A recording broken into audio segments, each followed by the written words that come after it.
प्रश्नावली 13.1 का question number 3 देखिए।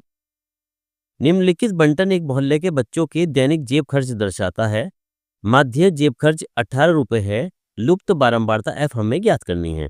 देखिए, पहली सारणी दे रखी है दैनिक जेब भत्ता और दूसरी सारणी दे रखी है बच्चों की संख्या को। पहले सारणी बनाते हैं।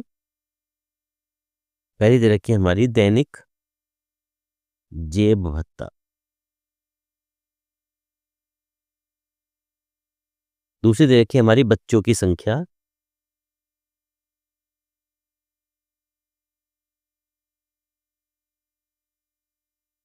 यानी कि ये बच्चों की संख्या दे रखी है, ये हमारी बारंबारता दे रखी है, इसको हम लिख सकते हैं एफ आई। तीसरी सारणी जो बनेगी वो हमारी बनेगी मध्यमान की, इसको लिख सकते हैं हम एक्स आई। उसके बाद जो सारणी बनती है वो हमारी विचलन की बनेगी, यानी डी आई की, ये होता है एक्स आई माइनस का ए। और चौथी सारणी बनेगी इसके बाद हमारी F I into D I की। देखिए कौन कौन सी संख्या दे रखी है। दैनिक भत्ता ये रखा है 11 से 13, 13 से 15, यहाँ पे मान रखिए पहले जो संख्या आगे दी गई है 11 से 13, इसमें बारंबारता दी गई है हमारी 7। उसके बाद 13 से 15, इसकी दे रखी है बारंबारता हमारी 6। उसके बाद दे रखी है 15 से 17, 15 से 17, इसकी बारंबारता दे रखी है हमारी 9। फिर 17 से 19, इसकी बारंबारता है हमारी 13। 19 से 21, इसकी दे रखी है हमारी एफ। उसके बाद 21 से 23, इसकी दे रखी है हमारी 5। और उसके बाद लास्ट दे रखी है हमारी 23 से 25, इसकी दे रखी है हमारी 4 बारंबारता। देखिए इसके बाद मध्यमान, मध्यमान यानी कि बीच वाली संख्या, इन दोनों का मध्यमान 11 से 13। 11 से 13 के बीच में हमारी कौन सी मध्य वाली संख्या आती है? ये आती है हमारी 12।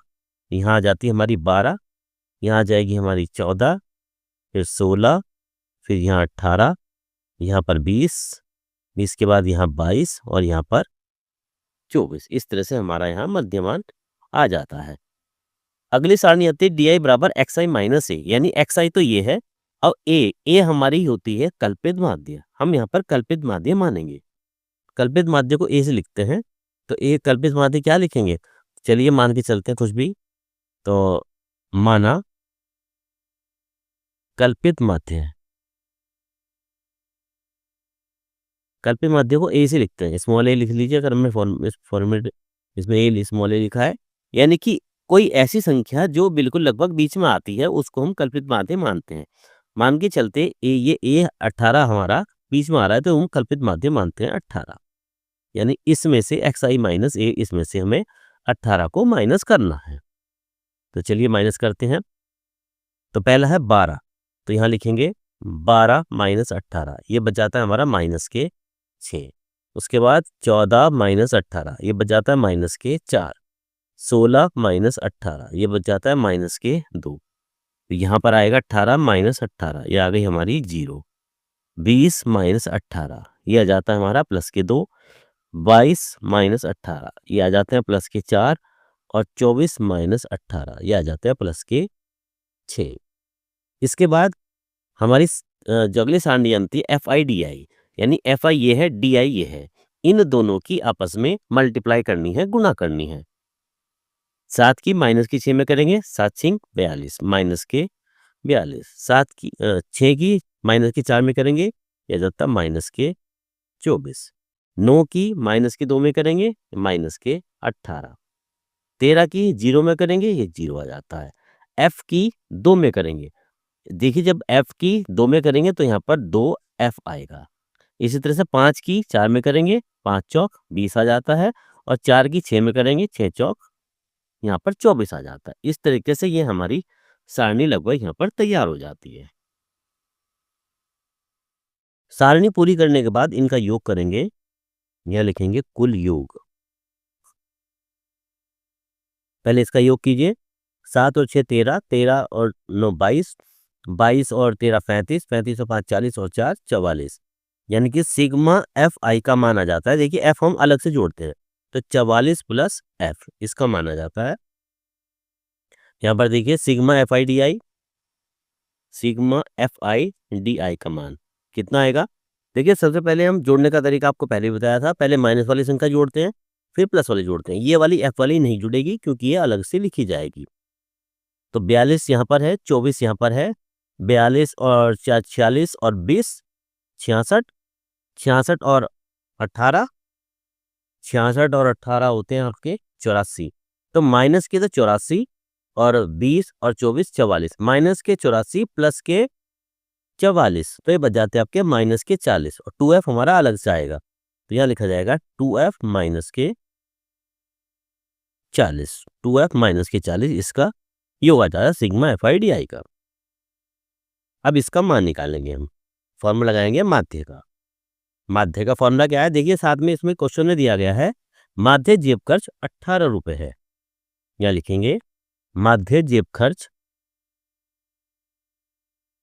माध्य जेब खर्च यानी कि एक्स का मान दे रखा है, ये दे रखा है हमें 18 रुपए, पहले से ही दे रखा था। तो माध्य का फॉर्मूला लगाइए, तो माध्य एक्स बराबर ये होता है हमारा A plus sigma F I D I upon sigma F I, मान रख दीजिए। देखिए ये मान दे रखा है हमें 18, तो जाता है 18 बराबर ए माना था हमने कल्पित माध्य माना था ए हमने 18, तो यहाँ पर ए का मान हम यहाँ पर 18 रखेंगे plus sigma F I D आई का मान था हमारा 2f माइनस 40, तो 2f माइनस के 40 अपॉन सिग्मा एफ आई का मान आया था हमारा 44 प्लस एफ, यहाँ लिखेंगे 44 प्लस एफ। इस तरह से अब हम मान निकालते हैं।